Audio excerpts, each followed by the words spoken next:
Hello दोस्तों, मैं आपकी दोस्त संजय राय आपके लिए एक ऐसा ब्लॉग लेके आई हूँ जिससे कि जो भी हमारे भावी पुपल टीचर होते हैं उनके लिए और जो हमारी माताएं होती है उनके लिए वीडियो बहुत ही ज़्यादा बेनिफिशियल होने वाला है। इसमें हम बात करेंगे लर्निंग की। लर्निंग, व्हाट इज़ लर्निंग, अधिगम क्या है, इसके बारे में। मुख्य रूप से हम लर्निंग क्या है, इसके क्या नेचर होते हैं और एक बालक को हम कैसे क्या सिखा सकते हैं और जो कुछ भी बच्चा सीखता है उससे उसके कैरेक्टर पे क्या चेंज आता है, उससे क्या उसके अंदर चेंजेस आप फील करते हैं, ये सब कुछ हम आज जानेंगे। जैसा कि हम जानते हैं कि सीखना एक सामाजिक प्रक्रिया है। ये लाइफ टाइम चलती रहती है। हम पूरा जीवन कुछ ना कुछ सीखते ही हैं। बच्चा जन्म लेने के तुरंत बाद ही सीखना शुरू कर देता है, जैसे रोना, हंसना, गुस्सा दिखाना। ये सब चीज़ें जो है उसके सीखने में ही आती हैं। लर्निंग वर्ड को डिफाइन करते हुए गेट्स ने एक परिभाषा दी थी, जो है अनुभव के द्वारा व्यवहार में होने वाले परिवर्तन को सीखना या अधिगम कहते हैं। जी हाँ, जो भी हम काम करते हैं, बच्चा जो भी एक्टिविटी करता है, उससे अगर उसके व्यवहार में, उसके कैरेक्टर में कोई चेंज देखने को मिलता है, उसके रहन सहन में कुछ भी चेंज आता है, तो उसे ही हम सीखना कहते हैं। अगर कोई चेंज नहीं आता, इट्स मीन कि उसका अधिगम नहीं हुआ है। जिस प्रकार हम अपने आसपास प्रकृति को देखते हैं, उसी प्रकार सीखने की भी एक प्रकृति होती है, एक नेचर होता है। तो आइए हम देखते हैं कि नेचर कैसा होता है सीखने का। हम किन पहलुओं को देखते हुए कह सकते हैं कि हाँ, बच्चे ने सीखा है, बच्चे ने अधिगम किया है। पहला पॉइंट हम देख सकते हैं, सीखना विकास है। जी हाँ, जब बच्चा कुछ सीखता है तो उसका विकास होता है, उसका डेवलपमेंट हो रहा होता है। सेकंड पॉइंट है, सीखना अनुभवों का संगठन है। बच्चा किसी जलती हुई तीली या मोमबत्ती को पकड़ लेता है तो उसका हाथ जल जाता है। इस कड़वे अनुभव को वो हमेशा याद रखता है। जीवन में कभी भी वो जलती हुई किसी भी वस्तु को नहीं छेड़ता है। तो आपको क्या करना है कि यदि बच्चा कोई मिट्टी खाता है तो एक दिन आप उसकी मिट्टी में लाल मिर्च पाउडर मिला दीजिए। इससे क्या होगा कि जब बच्चा उसे खाएगा, उसे तीखापन फील होगा, तो वो इस कड़वे अनुभव को अपने लाइफ टाइम तक याद रखेगा। वो आइंदा से मिट्टी खाने से पहले सोचेगा, उसको लगेगा कि हमें फिर से तीखापन लग सकता है। या अगर बच्चा थोड़ा बड़ा है, समझदार है और फिर भी वो मिट्टी खाता है, तो आप ये कर सकते हैं कि उसको किसी प्रकार की 3D एनिमेशन दिखा सकते हैं, जिसमें मिट्टी खाने से होने वाले नुकसान के बारे में दिखाया गया हो, जर्म्स को दिखाया गया हो, किस प्रकार वो आपकी टमी में जाता है, नुकसान करता है, आपको क्या क्या बीमारियां उससे हो सकती है। अगर बच्चा आपका कोई अच्छा काम करता है तो उसे रिवॉर्ड दीजिए, उसे गिफ्ट दीजिए, किसी भी तरह का उसे ऐसा प्रलोभन दीजिए जिससे कि वो आगे अच्छा काम करने के लिए प्रोत्साहित हो। ऐसा नहीं है सिर्फ वो बुरा काम करता है तब आप उसको पनिशमेंट दे, मिर्ची खिला दे या जो भी। जब वो अच्छा काम करता है तब भी हमें उसके लिए कुछ ऐसा करना है जो उसको अच्छा लगे। बच्चे को जो गिफ्ट चाहिए वो आप ला करके दें। इससे बच्चा आगे अच्छे काम करने के लिए उत्साहित होता है। उसका अनुभव जो है वो जितना ही कड़वा अनुभव उसके लिए होगा, उतना ही मीठा अनुभव भी जरूरी है। थर्ड पॉइंट आता है, सीखना परिवर्तन है। सीखने से बालक में चेंजेस आते हैं। चेंजेस नेगेटिव एंड पॉजिटिव दोनों हो सकते हैं। जैसा कि हम देखते हैं, बच्चा अगर अच्छी बातें सीख रहा है तो उसके नेचर में चेंजेस भी अच्छे ही आएंगे, पॉजिटिव आएंगे। अगर बच्चा नकारात्मक चीज़ों के बीच में रह रहा है तो वो हमेशा जो है उल्टी सीधी चीज़ों में ही फंसा रहता है।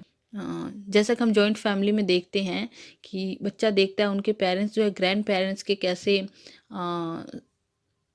पैर छूते हैं, उनका आदर करते हैं, उनसे आशीर्वाद लेते हैं, तो बच्चा भी यही सीखेगा। लेकिन जिस घर में हमेशा कलेश का माहौल रहता है तो बच्चा यही देखता है कि मेरे पेरेंट्स में, ग्रैंड पेरेंट्स में क्या चल रहा है, तो बच्चा भी चीखना, चिल्लाना, गुस्सा करना ये सीखता है। यहाँ तक कि बच्चे गाली देना भी सीख लेते हैं। इस तरह से हमें अगर बच्चे में पॉजिटिव चेंजेस लाने हैं तो हमें उनको पॉजिटिव माहौल में रखना है। अगर उनके अंदर नकारात्मक चीज़ें अगर दिख रही हैं, इसका मतलब हमारे आसपास का जो एनवायरनमेंट है वो नेगेटिव है। इसमें फोर्थ पॉइंट है, सीखना संपूर्ण जीवन चलता है। जी हाँ, हम जब पैदा होते हैं उसके बाद से मृत्यु काल तक हम पूरे जीवन कुछ ना कुछ सीखते ही रहते हैं। फिफ्थ पॉइंट है, सीखना खोज करना है। बच्चा जब भी कुछ सीख रहा होता है वो कुछ ना कुछ नई चीज़ों का ही खोज करता है। सिक्स पॉइंट है, सीखना व्यक्तिगत और सामाजिक दोनों होता है। सीखने के लिए बच्चे को उसके एनवायरनमेंट का होना, उसके समाज का होना बहुत ही ज़रूरी है। और बचपन में एक बच्चे का समाज क्या होता है? उसके माता पिता, उसके दादा दादी। अगर आपकी जॉइंट फैमिली है तो उसमें, अगर आपके घर में आसपास में नाना नानी भी रहते हैं तो उनको इंक्लूड कर सकते हो। आपके बुआ, चाचा, चाचा की फैमिली, इसको इंक्लूड कर सकते हैं। एक बालक की यही फैमिली, यही समाज के रूप में काम आता है। कुछ चीज़ें बच्चा अपने आप अपनी एक्टिविटी के साथ सीखता है, और कुछ बातें जो है वो अपने समाज में, अपनी फैमिली में रह के सीखता है। अगला पॉइंट है, सीखना उद्देश्य है। हम जब भी कुछ सीखते हैं, कुछ ना कुछ हमारा उसका लक्ष्य होता है, गोल होता है। उस गोल को पाने के लिए ही हम सीखने की क्रिया को आरंभ करते हैं। नेचर ऑफ लर्निंग हमारा यहाँ ख़त्म होता है।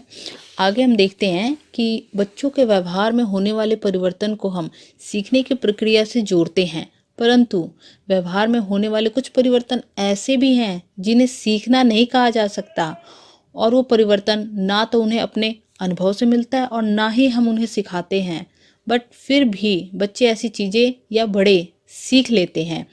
ये चेंजेस कई कारणों से आते हैं, जैसे थकान, नशे द्वारा, क्रोध से, लंबे समय तक बीमार रहना आदि। इस तरह के परिवर्तन को हम दो भागों में बांट सकते हैं, स्थायी और अस्थायी। सबसे पहले हम थकान और लंबे समय तक बीमार रहने वाले पॉइंट को समझते हैं। यदि आपका बच्चा लंबे समय से बीमार है या उसे किसी प्रकार की थकान है तो वो झगड़ालू, चिड़चिड़ा और शंकाशील बन जाता है। बच्चा सिर्फ माँ को ही ढूंढता है। यदि वो माँ का दूध पीता है तो वो बार बार माँ से क्या, सिर्फ दूध की डिमांड करता है, माँ की गोदी में चिपका रहता है, वो खाना नहीं खाता है। ऐसे में माता को घबराना नहीं चाहिए, क्योंकि आदत उसकी स्थायी नहीं है, लाइफ टाइम नहीं चलेगी। कुछ समय बाद वो जब बीमारी से ठीक हो जाएगा या उसकी थकान जब दूर हो जाएगी तो वो पहले जैसा हो जाएगा। ये चेंजेस थोड़े टाइम के लिए रहते हैं, इसलिए इससे किसी को भी डरने की ज़रूरत नहीं है। अगर बच्चा थका हुआ है तो आप उसकी मालिश करें, उसको नहला दें। जब बच्चा फ्रेश फील करेगा तो वो इन चीज़ों से खुद ही दूर हो जाएगा। आगे देखते हैं, क्रोध और नशे द्वारा। क्रोध और नशे से भी व्यक्ति ऐसी हरकतें करने लग जाता है जो उन्हें नहीं करना चाहिए, जैसे गाली देना, मारपीट करना, स्वयं को चोट पहुंचा लेना। नशा उतरते ही या क्रोध शांत होते ही व्यक्ति पहले जैसा व्यवहार करने लगता है। कई बार तो उसे याद भी नहीं रहता कि उसके अंदर क्या चेंजेस आए थे, उसने क्या किया नशे में या क्रोध में। ये सारे थे अस्थायी परिवर्तन। अब देखते हैं कुछ स्थायी परिवर्तन। ये परिवर्तन हमारे अंदर हमारी परिपक्वता, हमारी मैच्योरिटी के साथ आता है। हम चाहें या ना चाहे, हमारे कुछ ऐसे परिवर्तन होते हैं जो हम समय के साथ, उम्र के साथ ही हमें सीख देते हैं और हमारे व्यवहार में चेंजेस लाते हैं। जैसे बीज से अंकुरन फूटना, चिड़िया के अंडे से बच्चे का निकलना, फुदकना, और तो और जब बालक किशोर अवस्था में पहुंच जाते हैं तो उनका यौन आकर्षण, ये सभी स्वाभाविक है। पेरेंट्स होने के नाते, शिक्षक होने के नाते हमें समझना चाहिए कि ये सब स्वाभाविक है। बच्चे को मारने धमकाने के स्थान पर सही गलत का ज्ञान देना चाहिए। हमें समझना चाहिए कि ये सब वो जानबूझकर नहीं कर रहे हैं, ये उनके उम्र का सबब है जो किशोर अवस्था पार करते ही समय के साथ ठीक हो जाएगा। अगर छोटे बालक की बात करें तो वह जब अबोध होता है तो पैंट में ही शौच कर देता है, बट अपनी आती हुई परिपक्वता, मैच्योरिटी के साथ वो सीख जाता है कि अब मुझे टॉयलेट में जाकर ही टॉयलेट करना है, शौच करना है।